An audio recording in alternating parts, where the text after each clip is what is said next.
Hey everyone, welcome to a brand new Trains Are Awesome video. I'm Tom, I'm in San Francisco, California, and let me move to a little bit quieter place really quick. Alright, so like I said, I'm in San Francisco, and when you're here, you have to ride the cable cars. You just have to. Now, I rode the cable cars for the first time in my life last year when I visited San Francisco, and I loved the experience, absolutely loved it. But some of my viewers were quick to comment that I did make one big mistake. Well, technically two mistakes. The first one was not getting a $13 passport, which lets you ride Muni and the cable cars. Wasn't really a mistake, I wanted the souvenir tickets, but for today I decided to add a one-day visitor's passport to my Clipper card. So now that I have the visitor's passport on my Clipper card, what's the big mistake I made? Well, last time I was here, I didn't visit the Cable Car Museum.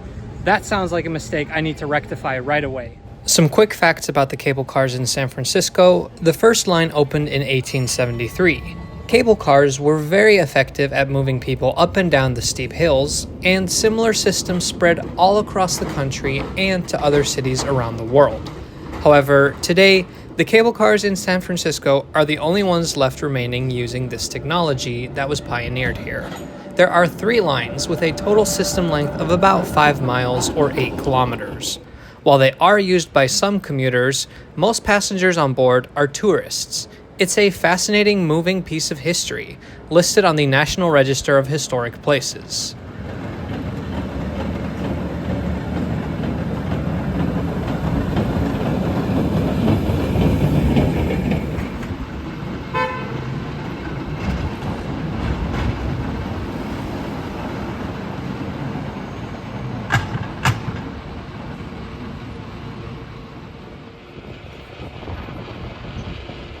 I love just walking along the street and hearing the rumble of the cable under the street. So a short summary of how the cable car works.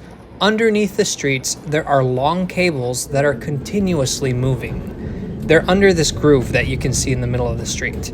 In most cable-hauled railways around the world, which are often called funiculars, the vehicle is permanently attached to the cable, and to stop the vehicle means to stop the cable. But in San Francisco, multiple vehicles run on the same line, and because of traffic and stuff, they can't all go the same speed, so the cable never stops moving.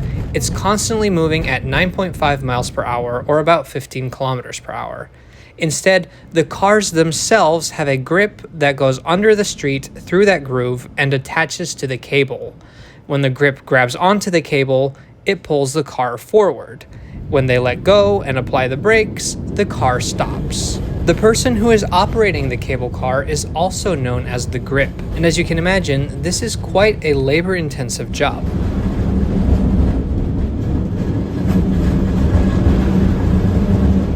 You can learn more about the way cable cars work by watching the video that I published last year, or by visiting the Cable Car Museum.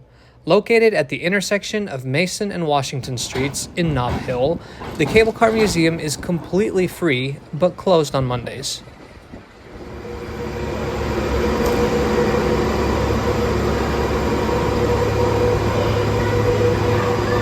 Well, here we are. The museum has many different interesting things on display.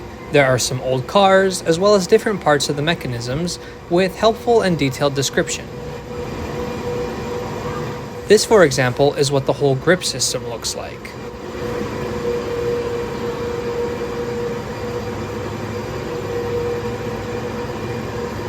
And of course, there's a gift shop. Who doesn't love a gift shop?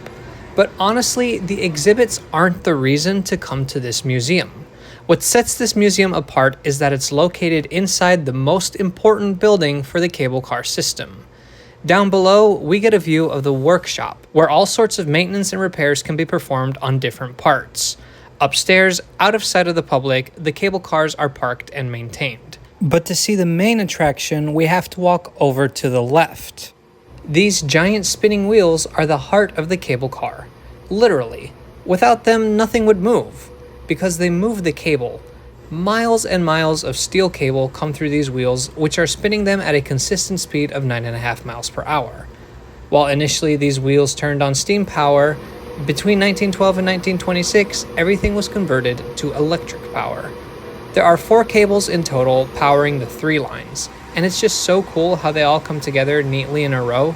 There's a little sign at the top that tells you which wheel is powering which line.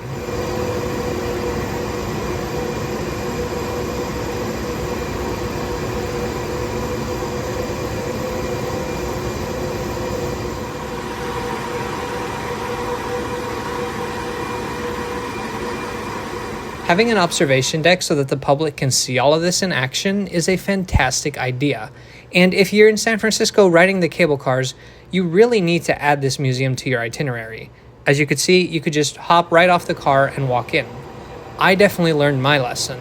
And you know, I would pay to visit this. The fact that it's free is even better. When you're done watching upstairs, which in my case took a very long time, I just could not look away, you can walk downstairs to a basement level, and here, a window lets you get a glimpse into the world under the street, where the cable is sent from the main powerhouse to the streets. Wow, that was so impressive. I understand why people recommend it, and it's completely free.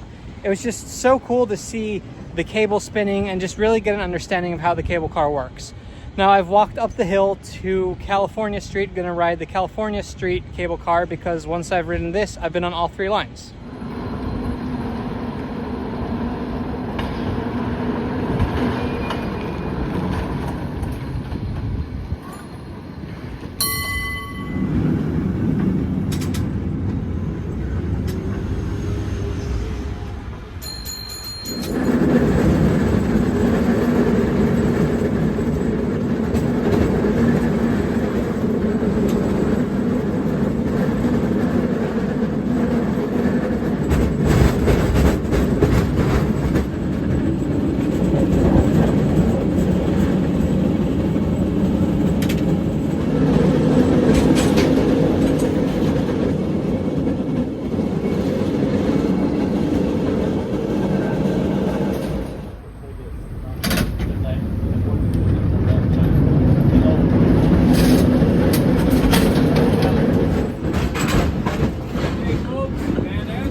So the big difference between the California Street line and the other 2 lines is that the cars on the California Street line are bidirectional, so they don't need turntables. San Francisco cable cars are just such a wonderful experience. I love riding them. I'm so glad I had another chance to do it.